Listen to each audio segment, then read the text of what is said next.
Hi, I'm Edison, your host for the Cliff Diver's Edge podcast here for today. In this video, we're going to explore 5 powerful steps to cut off Big Brother, AI, ChatGPT, and all the automation to take control of our destiny, internally and externally. We'll be diving into self-esteem, self-worth. We'll be going to be talking about mindset. We'll also be talking about thought patterns, catching something the moment it happens, and how do we do that so it can set up our disciplines for the next week and then next month. What do I mean by that?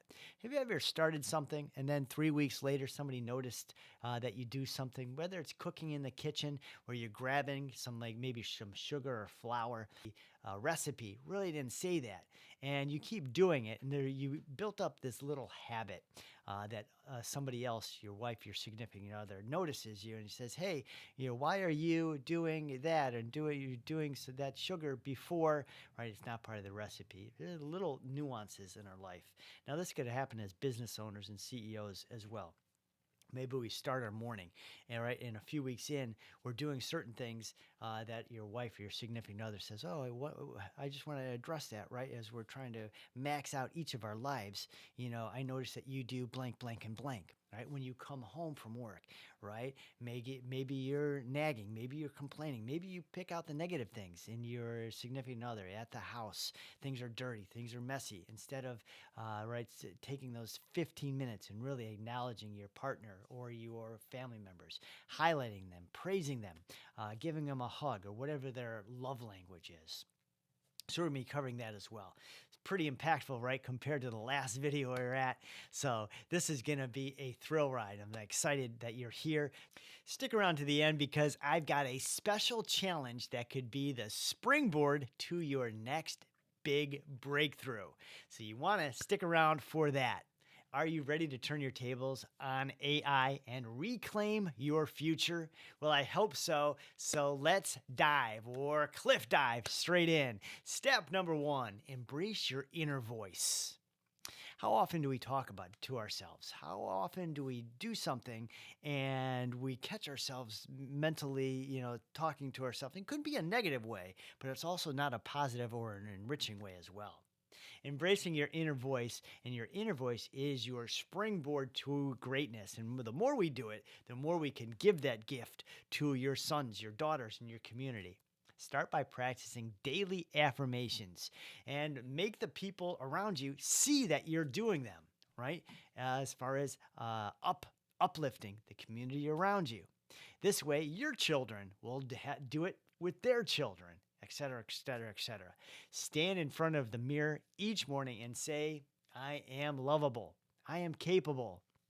I am worthy." Do you know how many of us don't have the friends, are lonely? I have a dad in a nursing home. He's alone in all the separate rooms, and how many people are lonely and getting that negative thing that I don't have friends and I'm not worthy, I'm not lovable. But just saying these affirmations is just so powerful. Jim Rohn I'm a huge fan of Jim Rohn's for the last 20 or 30 years. So he's famously said, affirmations without discipline is the beginning of delusion.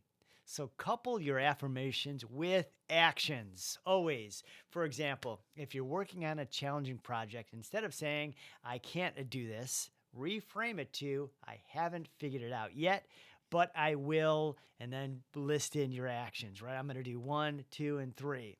This simple shift can launch you from self-doubt to self-assurance, right? Once we stated it, now we stay, I'm going to do these 2 actions. I'm going to do something by 12 noon, and then I'm also going to do something by 5 o'clock, right? It sort of starts to diminish your self-doubt. And remember, your inner dialogue is the narrator of your life story. And the more you tell it to yourself, now it becomes the narrative of your wife, your husband's story, and your son and your daughter's story, and their friends, etc., etc., etc. Pretty impressive, huh?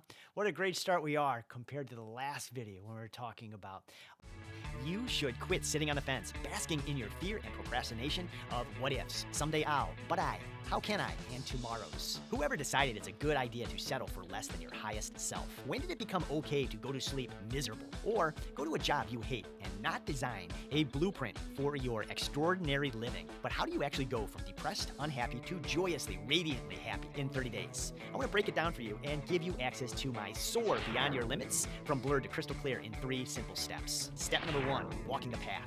The river of life drags you along, and without your goals and clear vision, you'll end up over the falls, wondering where did your life go? You are worth the work. Make it a top priority to do 2 to 3 things you love every single day.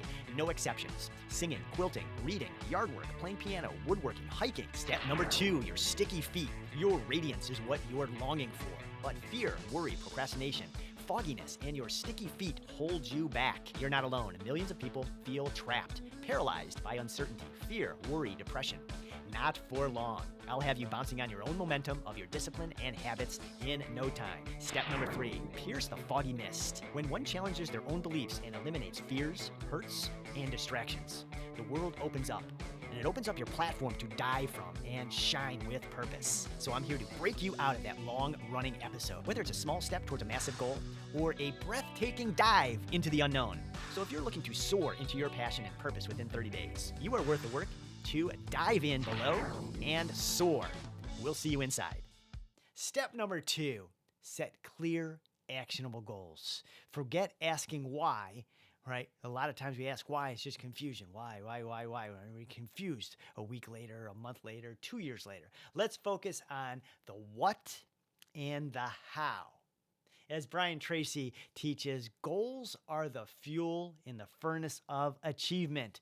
Start by setting SMART goals: specific, measurable, achievable, relevant, and time-bound. Those are the SMART goals. So, for example, some of us business owners or CEOs, instead of like a vague goal like my business should be more successful, and we're complaining every Saturday and Sunday to our friends, right? I might say, why isn't my business moving, right? Try this. I will schedule my team breakout sessions with my staff to increase my sales by 20% in the next quarter, and follow these sessions, right? Almost just like we were talking about, follow those action steps. Follow these sessions next week. This clear, actionable goal gives you a target to aim for as you keep off the cliff of complacency into the ocean of business and a corporate opportunity. So wonderful transformation on step number 2. Are we ready for step number 3? Build unshakable confidence. Now we start going into what's between our ears right here, building unshakable confidence, right? It's not just something we say, it's something we got to do day in and day out, day in, and 20 years later, 30 years later, 40 years later. Confidence is your launch pad to success. And a lot of people say, man, Edison, you are like super confident. You're always like optimistic and like just overly like confident. Where does that come from? Well, I can't teach it, right? It's just daily habits, daily habits, daily habits. Another big, I'm a big, huge fan of John Maxwell. If you haven't heard John Maxwell, he's got hundreds of books. I think there's like 80 some books all on leadership, time management, community, what else? All types of things you could imagine on like leadership and business growth. So all of you guys that are out there that are entrepreneurs, successful CEOs, grab a few of John Maxwell's books. But some of the things that he says is the way you see yourself is the way that you'll treat yourself. And the way you treat yourself is what you become, right? So it's very, very important. So the words of John Maxwell. For years, I kept this green notebook with my goals, but even more so, what I visualized and what successes I attracted and achieved.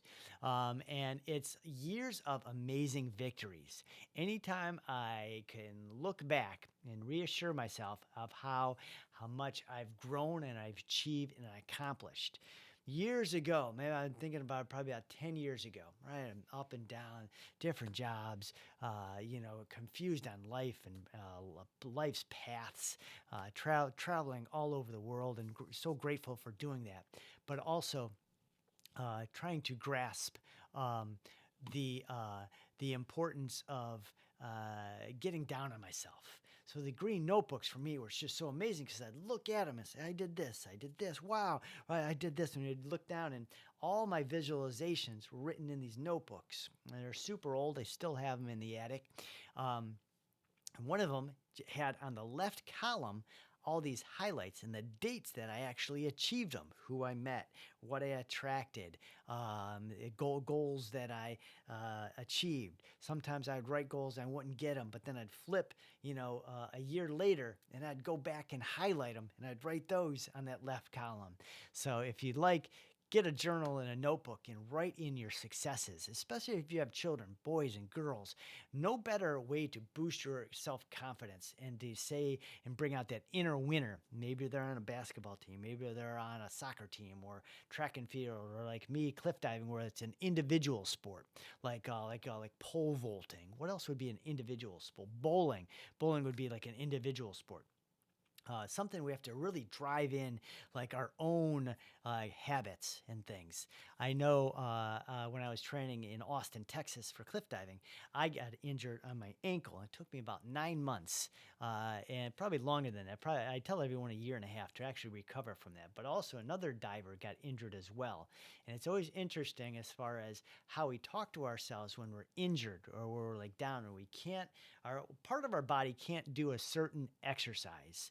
But we can still go to the gym, right? But the excuses that come up over and over and over. To fast forward, that person, right, isn't diving anymore, right? It's just a little accident gets in the way, and we make up excuses, and then fast forward 6 months, right, or what we used to love, and what we used to do, and what used to propel us to like challenges and working hard for something week in and week out now is gone. So if you like that, journals and notebooks of all your successes or your sons or your daughter's successes, write them out. They could always go back to it 10 years from now when they're down and out and they're depressed and they can go through, I achieved this, I achieved this, I achieved this, and think, whoa, okay, now those shoulders start to go back. Now that chin started, now they start to smile in the mirror, and now it's a different story, right? This always creates an upward spiral of energy and abundance. If you know some of my videos on the upward spiral, we're talking about habits. One little habit is going to set in pace another habit and another habit and another. It's an upward spiral of productivity, time management, flow, love, abundance. We got the opposite as well of the path as well, right? When we go the opposite way, we start talking down to ourselves, we're negative, right? That downward spiral is also, right? So very, very important. So start listing your past achievements, no matter how small, little wins. Did you nail that presentation? Write it down. Did you learn a new skill, a new language? Like, oh, okay, write it down. So get your notebook and make it unique and celebrate you, celebrate your win.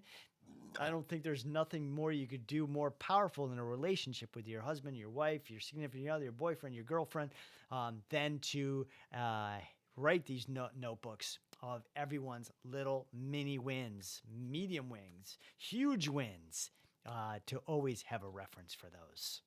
Step number 3 is what I call your AI ChatGPT destroyer. And in fact, over 20 years coaching this space today in the self-improvement, mindset, personal development space, I see no one doing this. I don't even see like other coaches doing it when I talk about like mirror work and other things. So if you know what this is, type in the chat, destroy ChatGPT. So write it down in the notes if you know what number 3 is.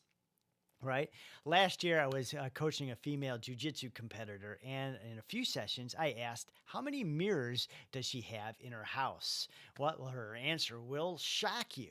So type in down below in the chat, destroy ChatGPT. So type it down below and like and subscribe to the Cliff Divers Edge if you haven't already before. The number one place that's an amazing community for people that can inspire you, that can help you and support you and nurture you. And you can ask questions and you get feedback and you can go from one spot to the next in weeks, in months, in years. So it's probably the best decision you could ever make this year alone by joining the community, subscribing to the Cliff Diver's Edge. Did you already type that in down below? So my jujitsu client, so her response, a bathroom mirror and a bedroom mirror.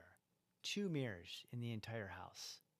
So we set up a plan for her and her husband to put up mirrors in the kitchen, a full-length mirror on the back of the front door, so she would smile or flex and celebrate every time she left her house. Another car mirror, not like a flip down where we're looking and we can flip it up and it's gone. We had one on the dash of a mirror. It was always on her dash so she could look and smile, right? She's in traffic and right, she'd do a wave. And she says, I like myself. I like myself. Wow, I'm pretty. Wow, I'm pretty, right? So we set up that so she could get used to smiling and winking and laughing and celebrating. For you, I want you to adopt what I call a power pose for 2 minutes each day. So that was the answer for Destroy ChatGPT, right? It's going to be these power poses. I want you to adopt what I call a power pose for 2 minutes. So set your clock, set your phone, and hit 120 seconds, 2 minutes, right? Put a small little suction cup mirror in the kitchen, in the hallway, wherever you are, and mostly by the TV, right? Stand tall, hands on your hips, chin up like Superman, Superwoman, your favorite superhero, your boss, a king, your queen.